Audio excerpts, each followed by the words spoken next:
Hello, Carl. It hasn't been Evening, that Pedro. long. It's good to be back. Hope the break was nice. So, I'm glad you're here tonight, Pedro, because doing a little series of podcasts. And tonight, I'd like to hear your story.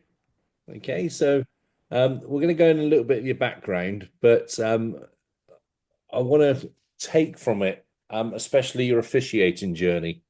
All Okay. right. So you turned up Exeter University. What course were you on? I was doing computer science, Computer integrated science. masters. I recall, yeah, because you were trying to do a program, weren't you, in relation to score sheet, Oh, trying automate is the that. correct word. I can understand that. I have difficulty reading them myself, letting them get in a computer to be able to generate them. Anyway, you turn up, you're a player, you're a coach Mm-hmm. for your team. And then you took us up on an opportunity to move into officiating, floor officiating. Mm-hmm. Um, it's something that as a league we've been trying to pursue, getting lots of floor officials because without floor officials and table officials we can't have games. And if I'm honest, something that we've been trying for a while to get Exeter University students involved in. Um, so it was very pleasing when you took up the mantle. Mm-hmm. So, um, how's it been for you? How do you find floor officiating, and what's it done for you for your game? It's done. I had high expectations when I became a floor official. And it's surpassed even those. I played ever since I was 9 years old. And I've always had a great interest in basketball beyond just playing it in terms of the tactical aspect of it and how intelligent basketball can be. After playing at the university for 1 year, I took up coaching the second team for 2 years, as you said. And I thought I knew a lot about the game as a coach. And then I started officiating and I learned the game from a third point of view. So now, for example, when I'm watching a basketball match, can be any level, maybe I'll watch a bit of the first quarter and I'll just watch it from a fan point of view. And then the game won't be that entertaining, or something will happen, or something of the sort. And I'll start paying attention to what the referees are doing. See their positionings on the court, see the calls that they're making, explaining them to my dad sometimes, who goes and watch the games with me because he knows the rules, but some of them are a bit more unique. And then I can also go and enjoy it from a coach's perspective sometimes, and it's been incredible to be able to learn the game that I thought I already knew everything about. And I don't know if you recall, but it was actually earlier than when I became an official where I first became interested because in my first year playing with the league, you sent out an email, I believe, to all the teams, asking if anyone was interested in officiating, both floor officials and table officials. And I remember replying at the time, yes, I'm interested, but I wasn't really known then. And I didn't really know anyone then because I was just starting off my journey with the Exeter District Basketball League. And and so I believe at the time you didn't have enough people interested, or it was during COVID as well, so it might have been difficult to but then a couple years later, you were able to open up the course, and I was still there. Really thankful for the opportunity. Um, and I couldn't go without mentioning that I would have not been able to do it if it wasn't for the financial help that you provided. Because there's still some cost associated with the course and associated with the shirt that I'm wearing I know now. I noticed you were wearing the shirt there tonight. I Looks good on was. you. Yeah, and I actually have a funny story about the shirt, which is skipping a few steps ahead, but I'll come back to it. Right? Now that I'm officiating in Portugal, I've been given a referee's shirt here in Portugal. And the other day I was tidying up my closet and I touched this shirt and then I touched my Portuguese one and I was like, oh wow, those feel different. And this one is much thicker than the one they've given me here in Portugal. And it's nothing major, but I just thought it was very interesting to see how I'm doing the same thing in two very different places. And I refereed for about a season there, which Mhm. was the most I could do. And if I was still there, I would still be refereeing now. And you'd still be Um, very welcome here as well. Probably. And Not probably, you would be, but carry on, yeah. and I had so many great moments along my journey. From the first time going to Exmouth and having the table be at the end line and In not completely in the the wrong middle. place, yes. Exactly. Just that's just to throw your rotations out and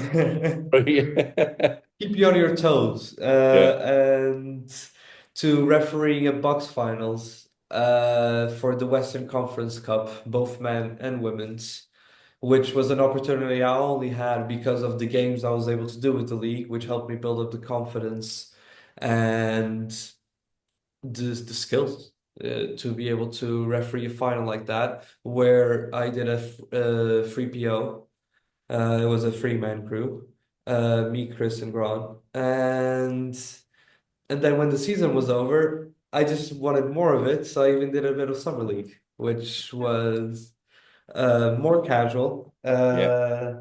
but still a very fun experience. And I'm really so thankful for the opportunity. It's been So incredible. what would you say was the hardest part for you in officiating? What came across the most difficult thing to get your head round? Um, I remember at the beginning, it was really difficult refereeing the same people that I had been playing against for about 2 years. Um, But then you realize that once you put on the shirt and once you put on the uniform, you are not the player, you're not the coach anymore. You are an official. And yes, you can still have a laugh, you can still talk with people. You know, referees are still humans. We still laugh, we still have jokes, everything. But you know, you learn how to view the game from an unbiased viewpoint, and then it actually became an advantage to already know those players because then I knew their habits, I knew their gimmicks, I knew their tricks, and and then I had funny situations such as the first technical foul I ever awarded someone was in a university game, the freeze captain, who had been a dear friend of mine for about 4 years at that point. And he goes for a layup, and then he comes back and then chirps at me, and I give him a bit of a warning. And then he goes for a layup in the next possession, and he comes back and chirps at me again. And I was like, all right, that's it. Hand him a technical foul. And we went to the pub afterwards and we laughed about it. And so, you know, disadvantages becoming advantages. And yeah, in the beginning, that was, I believe, the thing that was the most difficult for me. Okay. And what do you think you gained most from officiating? Obviously, the financial side, because we all know officiating's a big money spinner. Oh yeah, I've been able to buy two cars, you know, a flat in the Algarve, just, you know, living it up right now. No, but of course, honestly, the composure and maturity I've been able to gain from officiating has been incredible. I have no problem saying it. I'm still just a kid, but when I'm officiating, you have to take on a responsibility. Because yes, you are allowed to make mistakes because everyone does mistakes on the floor, but you also need to have the knowledge about the rules on the off the top of your head so that whenever a difficult call needs to be made, you know you have the right criteria in your head to make that call. And it's just taught me so much about being composed, being calm, how to talk to people, how to diffuse situations with difficult coaches, with difficult players, how sometimes what the rules say isn't exactly the way you should enforce them. And I'd say it's helped me grow a lot as a person. Basketball wise, I became a better coach after I started refereeing. I became a better player after I started refereeing. So basketball wise, it just improves you overall. And even outside of it, it's I don't know if I don't know if I'm being able to explain it very well, but it's just I feel calmer. I feel more confident. I even have a job now, and some things which I do in refereeing, such as diffusing some situations, talking with people with a certain calmness, I've seen myself do the same things at my job. Right. Yeah. So And you've transferred those court skills into your life mhm, skills. Uh, yeah. that's good. And of course, you've gone from local league, your Bucks final, into the Mhm. cauldron of the Portuguese local league. Is it? I don't know. You've gone back home and you're in these arenas now. So I see. It's it's incredibly different, and I didn't expect it to be so different. What I've always felt from the Extra League is that you wanted people to play and you wanted games to happen. If the games had to happen with the table officials being at the end line and not in the middle of the court, then so be it. If the court didn't have the right measurements, but it had it was good enough to be played in, the games would happen, people would play. It was all about getting people to play the sport we love. Right. Um, when I first came to Portugal, I I thought I'm going to take a break from basketball. And then a week passed, and I re immediately wanted to get back into it. So, it's hard to stay away from this game. And the first obstacle, not saying all things in Portugal were bad, but in the beginning, they really were a bit of a culture shock because even though I'm from here, I was more used to the way things were done over there. First of all, the bureaucracy for me to start refereeing here took about 2 months. And then and then when I started doing Whereas it, obviously over here we're dragging you onto the court. Yes. and it was brilliant. I was doing about 4 to 5 games a week, while here the games only happen on the weekend. And Right. so, for example, I was in Porto for a while, and now I'm leaving in the Madeira Island. And when I was in Porto, I said I was available for the whole weekend, and they were like, "Brilliant!" So I did 5 games in one weekend. And in many different places, had to drive from one place to the other. And I started thinking, wow, if I can't do any games during the week, then this is just going to eat up all my weekends. Yeah. And once I start working, that's not really going to be possible. But that's because of another thing. In Portugal, unless you're so it's not numbered levels as they are in the UK, but for it to be easier, what would be equivalent to about a national league ref?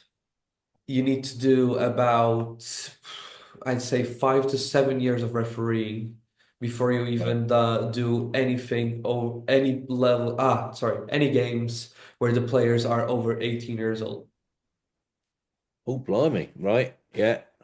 So you're first an intern ref, which you have to be for 2 years, and you can only do under 12s, under 14s, under 16s. Maybe they'll put you on an under 18 games. Then you'll become an association ref where you only do games within your association, and those will be more difficult under 16, under 18s games. And after a couple of years at that level, you'll start doing observation games where someone will come and observe you to possibly progress you to the next level. At the same time, you're doing theory tests, you're doing physicals, and at least from the little time that I've been here, it's such a high barrier for entry, where at the same time, I'm being told there's a lack of referees in Portugal. And there's Well, even matches happening without referees or official and referees. I was gonna ask that point because my assumption was you've got an abundance of referees over there, No, which you're no. actually saying no, that's not the case. So we have a lack of them, and they put all these barriers for who wants to become a referee. From speaking more personally, um, uh, when I came to Madeira, they didn't know me as a referee, obviously, so they started putting me on some under 14s games. And some of these under 14s games, when they're B squads, they're 12, 11-year-olds who are, being pushed up so they can progress better. But something that I think most officials will know, and sometimes it's harder to referee these games than it is to referee men's or women's games. Mhm. Yeah, Because when you're doing adults and they travel, for example, or they dribble twice, they know they're doing it wrong, and so you can officiate it as you see it. When you're doing little kids, and you can tell by the look on their faces, they're just trying, and if they're traveling, it's because they're clumsy. Um, you have both sides. You want to teach them that that's wrong, and so you want to call it. But then you have the other side, which is if you call every single travel or every single double dribble or every single little tap on the arm or the game will be stopped every 5 seconds. And so I found that those games are harder to referee than some of the games I did back in Exeter. And from what I've talked to people around here, some people start refereeing, they start with those um, younger ages and they quit because they feel like they don't know how to make the right calls. And sometimes it's the game itself that isn't very easy for them. right. So, what's the going away from officiating slightly? What's the setup over there then? Because obviously we've got local league, but we've also got national league almost runs alongside it. Mhm. You have, you know, obviously we've got Exeter and District, Plymouth, Somerset, little amateur leagues, if you Mhm. like, but you've also got the junior national league. So Mhm. over in Portugal, do they have local associations as well, or So they have regional associations. For example, the Madeira Island is one association, Porto is its own association. But then within the association, we have different leagues for different age groups. But the biggest difference and what is lacking the most in Portugal is amateur leagues. As you've told me multiple times, one of the best things about Exeter League is that you don't have to be the best player in the world. You don't even need to be a bad player. Maybe you're just a good player who doesn't want to schedule of 4 practices a week, or you just want a laid back form of playing basketball. And this way people can do what they love, right?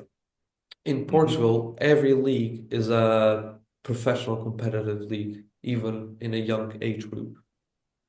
So under 14s there's a league, under 16s there's a league, under 18s there's a league. And in some places, under 23s there's a league. But for Right, example, if you're a 25-year-old, a young person who wants to enjoy the sports they love, and you want to play with a team in a league, you either try and make one of the lower national league teams, or there isn't a place for you to play because the only competitive league outside of professional ones is something they call Masters over here, which I believe would be the most similar to Exeter local league and local leagues across the UK. But for that one, you have to be over 30 years old. right, yeah. So there's a time on your life, the time I'm in right now, where I'm 22. I'm not good enough to play on a competitive team, nor do I have the schedule to play on a competitive team, and I have no other option. So, So it sounds like your setup over there. You're talking about obviously it's regional leagues, but that's almost very similar to what comes under Basketball England for us. For you have the National League, but then you have regional leagues within it, but that's all under Basketball England under the national umbrella, if you like. exactly, And exactly. yeah, we have this. local system where you almost go off and do your own thing, but under the umbrella still. So Hmm. you're still under Basketball England. You still follow the same rules, but you're self-contained. But Hmm.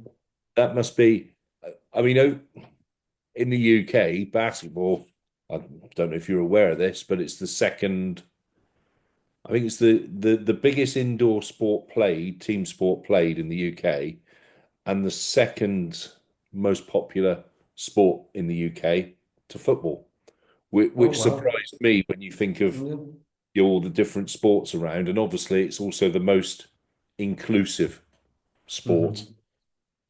which is a lot what the local league is about, what I would say. But obviously, like you say, you're struggling over there for the amateur status. It's Hmm. more professional, and obviously that's going to be all that background's going to be harder for you to progress your officiating as well, isn't it? With the junior, you're probably talking almost 7 years until you're at the stage Yeah. where you can do adult basketball. I'm starting to consider, and I'm not joking about this, of taking days off and going to Exeter for about a week or two and doing my level 3 over there and then coming back because the barrier here is immense. I even talked to some people because I have the added obstacle at the moment of being on an island. Right, And so the National Federation is kind enough to pay for us to go to the mainland for those observation games, which are the no lower National League games, but which do not exist here on the island. However, the minimum you need to have in a season is six. And so the people here from the islands have six. But then people from the mainland who aren't so far away from the games and don't cost so much to take to the games, they'll get about 10 or 12 games sometimes. right. And so don't get me wrong, it's great that the Federation goes out of their way to give us the opportunity as well. Yeah, But obviously, six opportunities is not as good as 10 or 12 opportunities. yeah. And So is there any crossover in the qualification at all, or no? So if when, you came back here and achieved level three, does that give you a step up over there, or are you still back at the same stage, so to speak? well,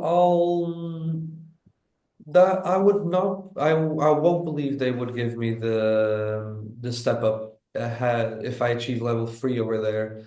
Maybe if I achieve level 4 or something of the sorts. Also because, for example, free person officiating, it only happens here in the men's first division, Right. professional.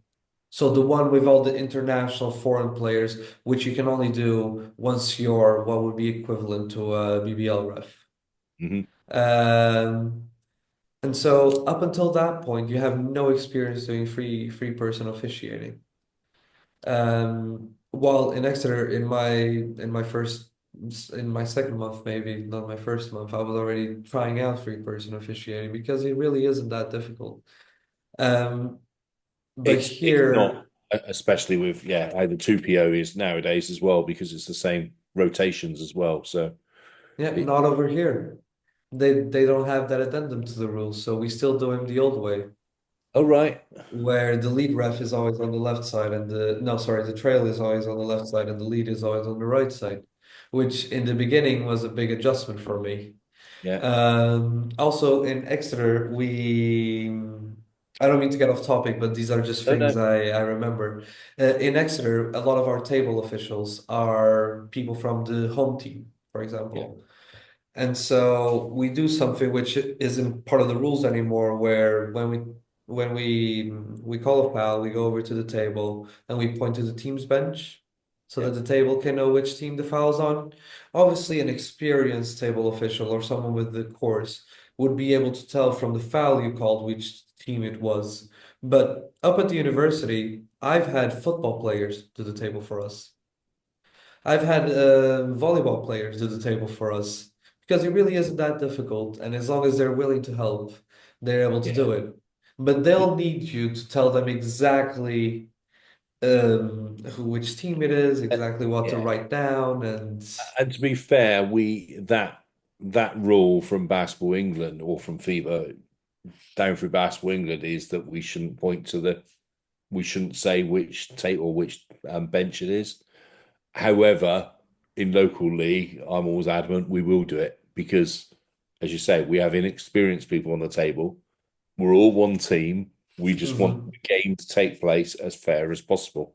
Yeah, Um, and that, in my mind, it's a small adjustment to ensure that. But yeah.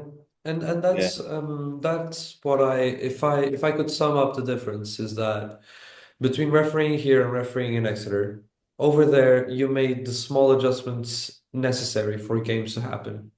Oh, a court is in regulation size. That's all right.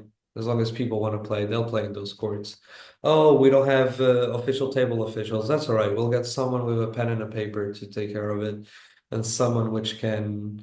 I mean, we had some games happen where the scoreboard didn't work up at the I was about university, to say the same thing. Oh, we haven't got a clock that's working or a scoreboard. Hang on a minute. and Looks like we're stopwatch and their phone. exactly, and shouted out the minutes every now and then. And we just made the adjustments necessary for games to happen.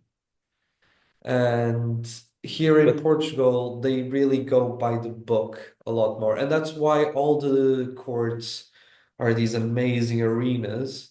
But then, for example, on the whole island, you'll have like two courts or three courts free on a weekend for basketball. And so it's hard to fit in the games, and you can always fit all the games. right. I mean, to be fair, I suppose ours are local league games, and if you were going national league, then you might have the same issue that if the table wasn't Mhm. suitable for it, then they wouldn't be doing it. But and the courts themselves would be more suitable, whereas ours are Yeah. local league. But I'm yeah, so talking about under what's 14s the games toughest game sometimes. then you've done so far? Oh, it was actually this past weekend. So, if you want to fact check me, one of the officials from the Exeter League, Grant, was over here on the weekend. I hope he gave you some And good advice afterwards. he always gives great feedback, on both sides. And so there aren't a lot of competitive games here in Madeira because, there aren't a lot of teams. But this weekend I did under 16s cup team versus Francisco Franco, which they're the two biggest teams here on the island. And under 16s is an age group where they're actually pretty competitive with each other. And I did them with the highest qualification here on the island, which is the second highest you can have in Portugal before FIBA, which is he Right. can do men's second division and women's first division, 2PO, but he can do both. Um, and it was quick. The kids could shoot. The kids could play a little bit dirty off the ball. Grant said that I missed four shoves off the ball by the same player, and that as lead, I should be looking off the ball more and not just seeing where the ball is. Um, and one of the biggest challenges I've been having lately, which is really should be the easiest part of refereeing, but since I did a referee for a couple months, and they're much stricter on how they're really picky on how you do the signals over here. My signaling to the table has been very lackluster for their standards. Right. Like they want me to do number 10 here in front of my eyes, and if I do it over here in front of my chest, they'll pick on me next time out or something of the sorts. But that was an interesting game because it was very competitive between both teams, and one of the team went down by 22 points, and they started fouling the other team pretty much. And so it'd been a pretty loose game in terms of allowing each team to be physical with one another. But then this is a very interesting part of refereeing, at least which I find very interesting, which is the criteria is always the same, obviously, but sometimes you need to tighten up because Mhm. sometimes you can feel players are going to start fouling more, and if you allow the same physicality to happen, it will escalate, escalate, escalate, escalate until you have an on-court altercation. And so before the fourth quarter, my co-official came to me and he said, Pedro, we started seeing some hints of players being rowdy with each other and fouling a lot. Prepare to tighten up in the beginning of the fourth quarter. And then in the fourth quarter, he called a couple fouls in the first couple minutes. I took a while to adjust, but then when I adjusted, he did something which is very important between the whole officiating crew, even the table, which is I called a foul and he looked at me and he just went very subtly, but it's always great to have that reassurance ever since especially because he was crew chief and I was the first official, to have that reassurance that you're following the right criteria, you're making the right calls, and to keep going on like that. And sometimes, if I'm honest, Pedro, it doesn't have to be that subtle. I mean, I've been in a game. No, I've been in a game where my co-officials called it, and it's a, if you like, a contentious foul, but a correct foul, and Mhm. in front of the players, thumbs up, good call.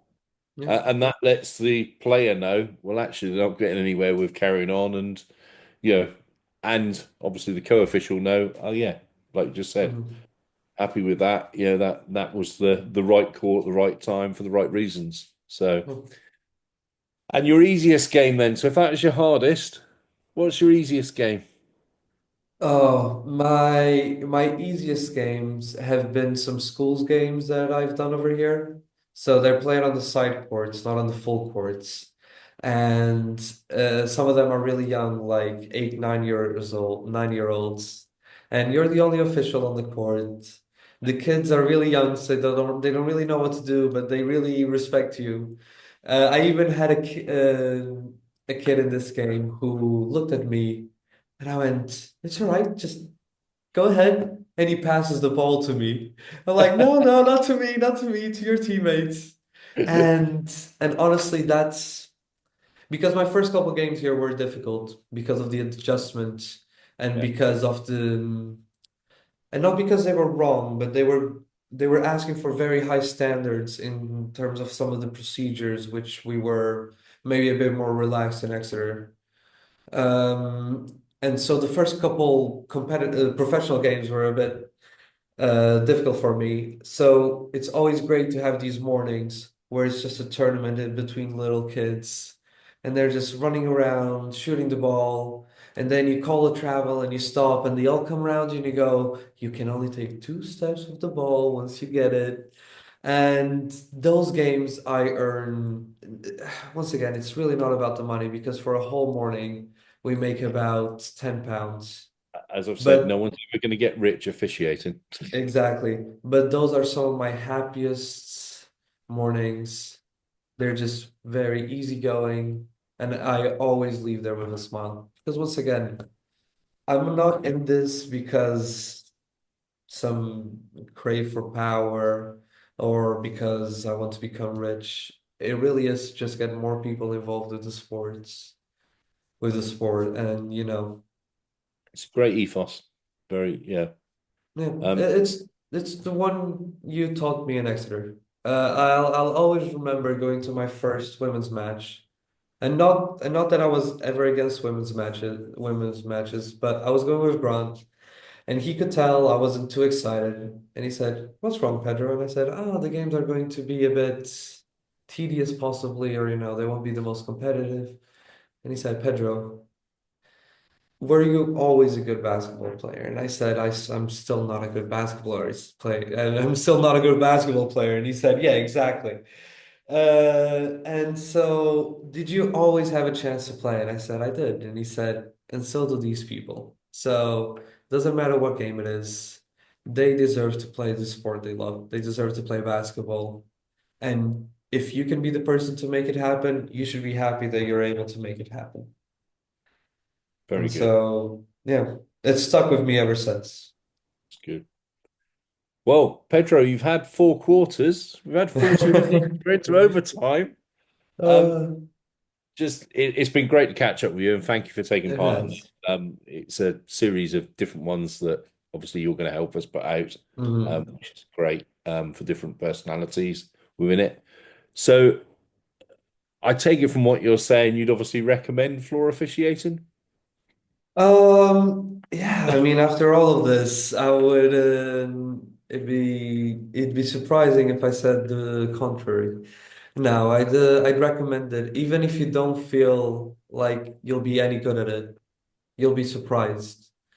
When I first did the course, the theory part was online because it was impossible to have it in person. And even with a small 4 hour session in person, it was enough for me to start doing a couple games, build up my confidence. And once again, it's not just basketball skills. These are skills which translate to the rest of your life. And it might sound a bit cliche, but I would not be the person I am today if I didn't take up floor officiating. And so if you're on the fence, if you're thinking of not doing it, go for it. Do a course, do a couple games, see how they are, especially in Exeter with so many great personalities around you, so many people willing to help out. And yeah, couldn't Great. recommend it more. And you mentioned it earlier. You'd be welcome back anytime, Pedro. You Oh, really would. All right. So no, I brilliant. appreciate it. I really do. Thanks for your time. All right. Thank you, Carl. We'll catch up again soon. All right. Have a good I evening. hope so. Have a nice Cheers. evening. I'll let you switch off the recording.